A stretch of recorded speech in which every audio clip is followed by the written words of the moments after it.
Hello, it's Jimmy here at O'Reilly's. I'm looking at a Mercedes CLS 250. Right, so I'm inside the car. It's got an engine management light on there. It's a bit faint, you can't really see because of the sun, but it is on. Right, I've got my scan tool, launch Eurotab 3. We're going to do a diagnostic scan.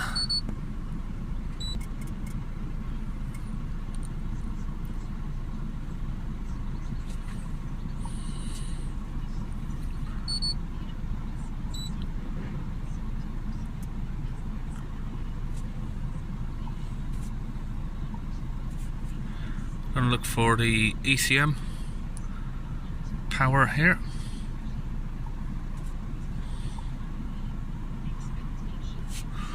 Read the fault code P2463 P24BB, sorry, P244B 00. Pressure in the differential is too high, and then we have input for the differential pressure sensor has a short circuit,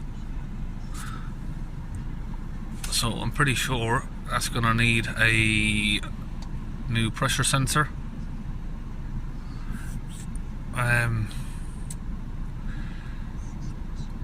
But the confusing part is it just came from another garage. He said he's had it in another garage. They've changed the DPF sensor and tried a fourth regen, but it didn't work.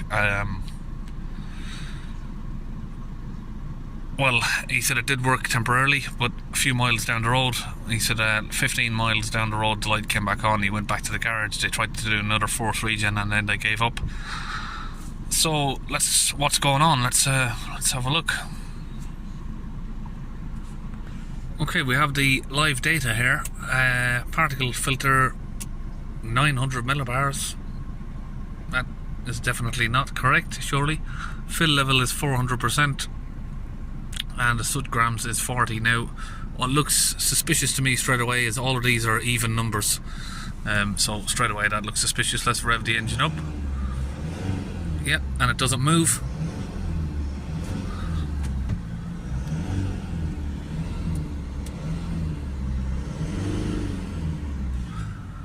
So, what's going on? Let's get under the hood and have a look, huh? Starting to sound American there. Okay, up she goes. It's the same procedure again. It looks like that's already loose, so yeah, we can just pull that out. Turn that clip. Pop that out. From there. Lift that up. Pull this upwards from there. And then give it a turn and pull it out. And now we're going to come over here to the ECU. Use an E10 socket. Get these out. So that's an E10.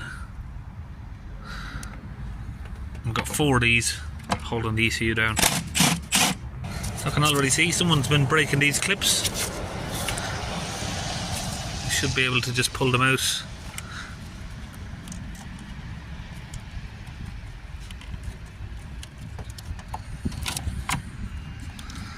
So how that works is you get your finger under there, pull the clip backwards on both sides, so like that, and it allows you to pull it up. Get this undone. I'm just going to push it forward.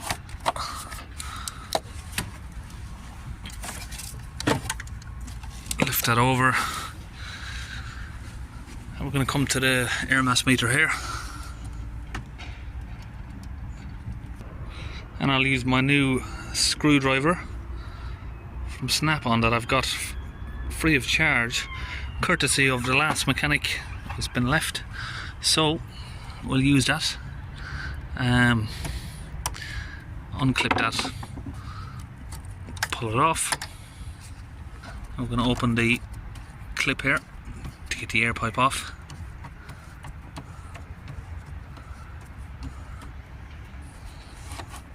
Pull that back, lift it up, and slide it out. Again, we've got more E10 sockets here. Just going to get 3 of these out. Okay, so I've just disconnected that there. and you can tip the whole bracket here forward. I have the sensor just there. Now, sorry, there's a lot of shade. See that plastic on the grey there? That's not clipped in, I can see that straight away. That's out, so it's not. Let's have a look.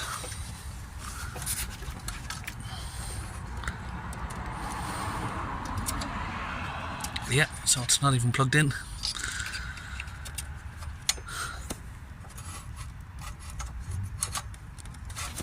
It doesn't look like it's plugging in. Let's have a look, see what's going on with this. Is it broken? All of the pins look okay. Okay, so I've just made sure that that's plugged in properly now. It's actually clipped and locked in, so it doesn't pull out if you push it. So I do have a new sensor here, but I'm thinking it's not going to need one. So I've checked the pins across the pressure sensor. You got 3 pins, 5 volt, earth in the middle, and the signal wire. They're all working. Okay, I'm back in the car. We can see that the sensor now is at 0. Let's start it up. Alright, we have 40 millibars at idle. We have 400% calculated fill level. Let's rev it up to sort of 2,500 RPM as max as it goes.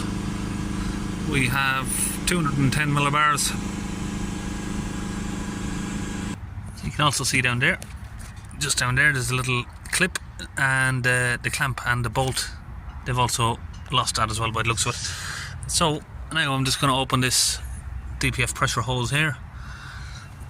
We'll get some DPF cleaner injected in there, and hopefully we'll be able to rescue this DPF. And that's another one for the Mercedes. I mean, there are some people out there, like I said before in one of my videos, who say Mercedes don't ever block a DPF. I've seen a few DPF specialists saying that they've never seen a Mercedes with a blocked DPF. I don't know how many cars they're seeing, but I mean, I've seen a dozen in the last week at least, and that's a dozen Mercedes cars that I've come across with a blocked DPF like. Okay, so I've got the pipe disconnected from the sensor right there, and we're going to get the DPF cleaning fluid injected into that there. And now that sensor, we know the sensor is working. All it was is it wasn't clipped in properly, like I said in the start. As soon as I seen it, I knew that by looking at it. But you can't blame other mechanics for not knowing that. I mean, nobody's got my specialist skills to spot those kind of things. I am being sarcastic. Anyone with a pair of eyes should have seen that.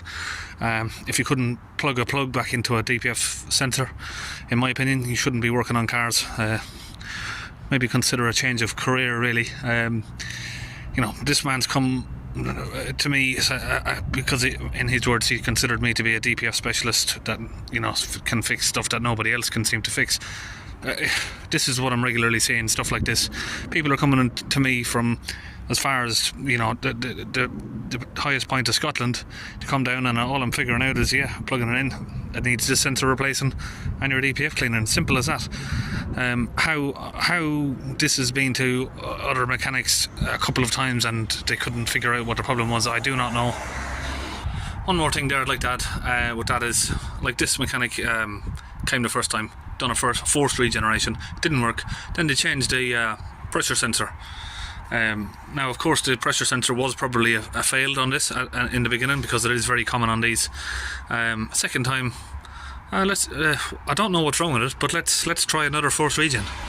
Like, if you've got a mechanic that's saying, you know, you're bringing it into him and he's not fixing any problems, he's just doing a forced regen, just say no straight away, back out of that. You need to find the problem. Even if that forced regen did work, it's not going to work for long, and you're just putting extra wear on your engine, wear on the DPF, for absolutely no reason whatsoever. Just get your DPF working properly, and if need be, flush it out with a bit of cleaning chemical. It's a much safer way to do it, and your car is gonna live a lot longer by doing it this way. Okay, so I've got some bottles of this Launch DPF cleaner. It's a bit dirty because it's been rolling around down there, but we're gonna get that mixed into this cup, and that attaches to the DPF nozzle there, the spray nozzle, sorry, and that attaches to the compressor. I have that up to 131 psi, and we'll get that injected in. So I have a question here that I can answer from one of my last videos rather than commenting to them. Probably help more people this way. Someone asked a couple of times, why do I have to mix the fluid 50-50? Why don't Launch just sell you it already pre-diluted? It would be much easier and better. Now, in my opinion, I don't think that's much easier and better. I prefer having it exactly like that, because you can get two doses out of one bottle. You use half of it and mix it with a little bit of water. It's not very difficult at all, and that means you can get two cleans out of one bottle rather than having a diluted bottle like, well, every other DPF cleaner does it like that. And I liked this one, and I chose this one about a year ago for that reason. It's stronger, and you can dilute it to the amount you want. If you've got a DPF that's stronger, you know, you can do maybe an 80% mix with some water, but a 50% mix I find is a good mix. The water helps it oxidize, so that's why I use water in it. A little bit more of that in there. Okay, so I've used my water there now to top it up, and you can see there it's oxidized up, so we'll get that ready to squirt in now. Now, even though I mentioned this is a Launch DPF gun, I do get asked the question, I know you're using the Launch DPF cleaner fluid, but what gun are you using? It's a Launch gun. Might have to just get a bit of Launch vinyl and stick it across there so people can see exactly what it is. This nozzle, I did take that from a different gun, just because I can attach my fuel. I'd use a bit of fuel line hose for some cars to attach them on. It's a bit better. This came from a JLM gun that I did try out before. I did like the JLM gun, I just didn't like the JLM fluid. So we'll get this into the car now. So that attaches to the hose there like that, and that's the nozzle, runs back to the gun here. That'll attach to the compressor. We'll just squeeze the trigger and that fluid will go in. I'm going to put maybe half of this bottle into this, because what I do find on these, when you put too much in, it starts backing up to the turbo. You can sometimes see it leak tiny amounts from little places here and there, but we'll use about half of it in, then we'll run the engine and put the other half in. Okay, I've got all of that fluid in there. I'm going to let it sit for a couple of minutes, maybe 2 minutes, maybe 5 at the most. I'll answer another question here for you. Some people ask, why do I cover some registration numbers and some I don't? It's all down to the customer. If he wants me to cover his plate, I'll cover it. If he's not too fussed, we'll leave the plate on there. Okay, it's been around 2 minutes. We'll start the car up. I've got the push button on this one. Now, we can't see the DPF pressure yet because, of course, we've still got the gun attached. Just going to give that a couple of revs, and then we'll come back outside and we'll spray the rest of the fluid in now with the engine running.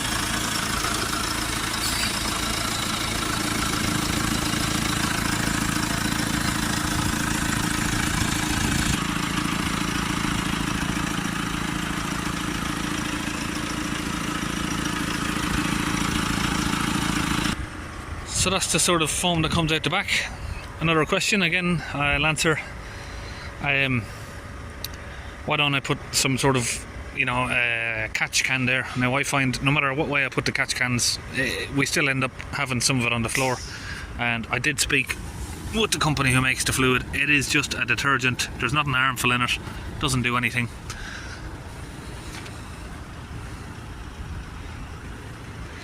Also, the steam that comes out, it's not smoke, it's vapor from it's basically steam, because the exhaust gets hot with the fluid in there and it produces a vapor. Okay, we've got the sensor connected back up. We're going to keep an eye on the graph here and see how much the pressure comes down. I'd normally see this come down to sort of around 40 millibars, 50 millibars, something like that. And at idle, we probably should see sort of 0 on these, because if you'll notice here, it only comes down in sort of tens. So you got a 110, then 100.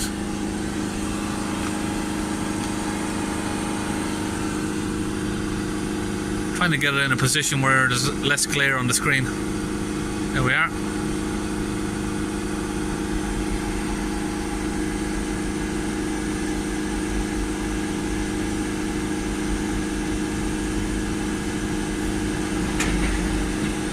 Okay, it's down to sort of near enough a suitable level at the minute, so I'm going to switch the engine off. We'll get the air mass meter and everything attached back because the car is gonna be able to clean a lot better with all that attached. We'll get everything reset. We can get some full boost going in the engine, and it'll clear the rest of the fluid out.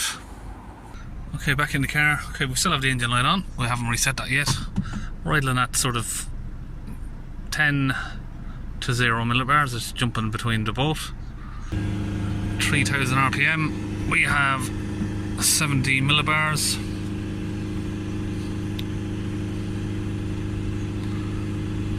Okay, what we're going to do now is we're going to reset the values here, the calculations for these two, the soot content and the fill level.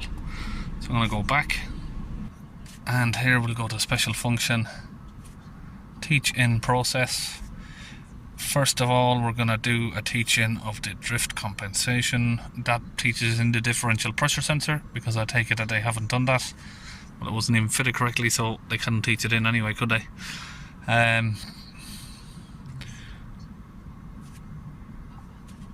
F3 to start the process. Try to get the camera up so you can see it a bit better. That's done. Now we're going to do a teach-in of the DPF. Here it is, this one.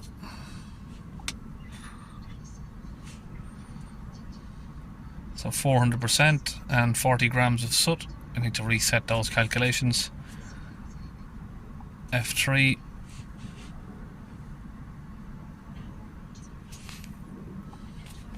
So that's done. If we go back, we'll just confirm that that's now done. Check the, where is it gone? Diesel particle filter, pressure sensor, soot content, and the fill level. There it is. So they're all now on 0%. Okay, we'll take the vehicle for a little test drive. Okay, so we didn't have full revs there, so what I had to do was just clear the fault code, of course. Now we can rev the car up fully. So if we hold the car now at 3000 RPM, we have 40 millibars. I'll just change it over to millibars there. Let it idle back down. Okay, I took it for a little test drive there. Power's now fully restored. Get the diagnostic machine back on the steering there. Confirm that the codes are gone. All of live data is now working, of course. Get that cleared away. Okay, so that's it. Mercedes CLS 250. All sorted. See you in the next video.